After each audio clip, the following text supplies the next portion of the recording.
Arrêter le sucre pendant 14 jours déclenche une réaction dans votre corps que personne ne vous explique. Ce n'est pas une question de motivation ni de discipline personnelle. Ce n'est pas un simple changement alimentaire ni une stratégie de perte de poids. C'est une réponse biologique profonde qui touche vos reins, votre cerveau, vos hormones et votre manière de ressentir le plaisir. Dès les premières heures sans sucre, votre glycémie commence à baisser. L'insuline suit immédiatement et à cet instant précis, vos reins modifient leur équilibre interne.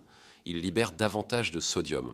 L'eau suit ce mouvement. Cette perte hydrique discrète crée une déshydratation légère mais réelle. C'est elle qui rend les maux de tête plus nets dès le premier jour. Ce signal n'est pas un danger, c'est une adaptation. Nous reviendrons sur le rôle central des reins plus loin, car il est largement sous-estimé. Mais avant cela, un événement beaucoup plus immédiat se produit dans votre cerveau. Et c'est lui qui explique pourquoi les 3 premiers jours sont souvent les plus déroutants. Lorsque le sucre disparaît brutalement, votre système de récompense réagit comme à un choc. La dopamine, molécule de l'anticipation et du plaisir, chute rapidement. Votre cerveau se retrouve à chercher une stimulation qu'il considérait comme normale.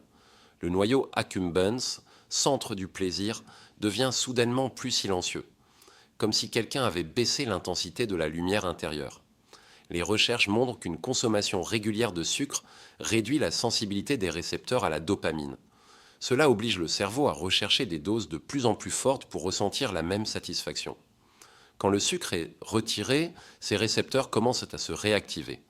Mais cette réactivation est inconfortable. C'est elle qui provoque agitation, irritabilité, nervosité et parfois une émotivité inhabituelle. Vous n'avez pas réellement faim, votre estomac est calme, mais votre cerveau réclame. Il demande la montée de plaisir qu'il recevait autrefois sans effort.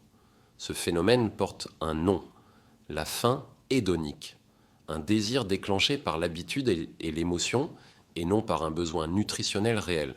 Et voici un point clé rarement expliqué.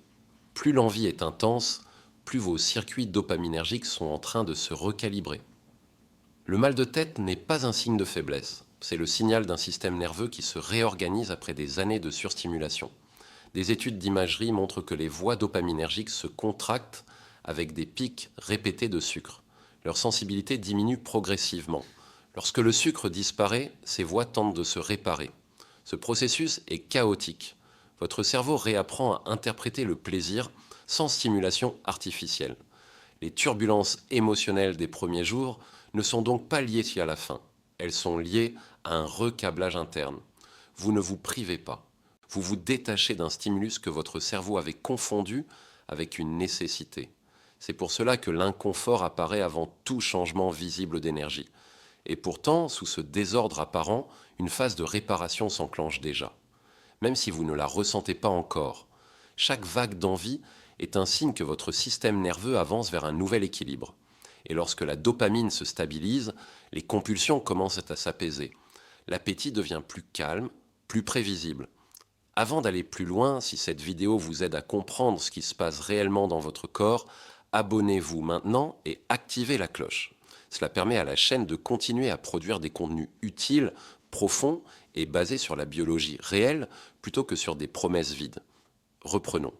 À partir du 4e jour sans sucre, les envies commencent à perdre en intensité.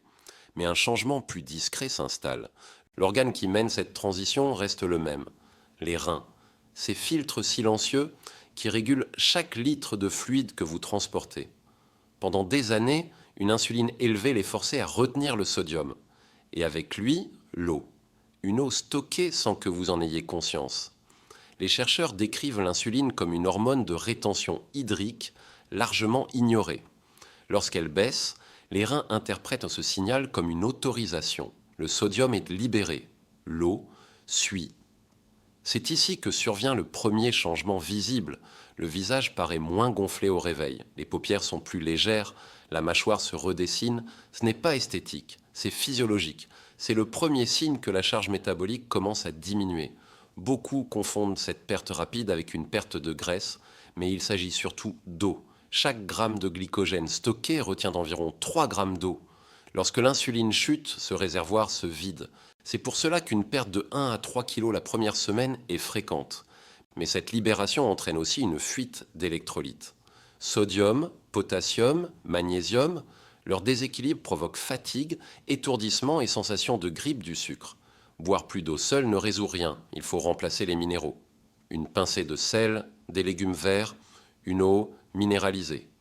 Ces ajustements simples stabilisent rapidement la chimie interne.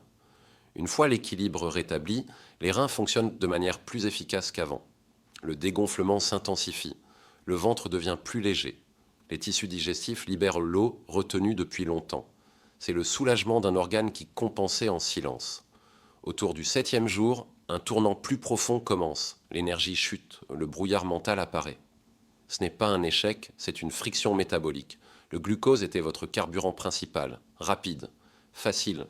Mais les réserves diminuent, le foie prend le relais. Il produit du glucose par néoglucogenèse, un carburant fabriqué pour protéger les cellules vitales. Certaines zones du cerveau, les globules rouges, les reins.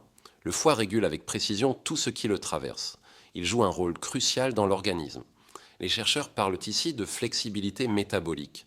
Les enzymes de combustion des graisses deviennent plus actives. Les muscles utilisent des acides gras plus stables. Les mitochondries s'adaptent. L'énergie devient plus lisse. Le cerveau résiste encore. Il apprend à utiliser les corps cétoniques, un carburant plus propre, mais nouveau. Le brouillard mental est un langage en apprentissage, puis il se dissipe. Après 10 jours, une autre transformation apparaît. L'inflammation baisse, la peau s'éclaire, les articulations s'assouplissent. Le sucre provoquait une glycation, un collage toxique des protéines. Ces réactions rigidifient le collagène. Quand le sucre disparaît, ce processus ralentit. Les tissus respirent. Les cytokines inflammatoires diminuent.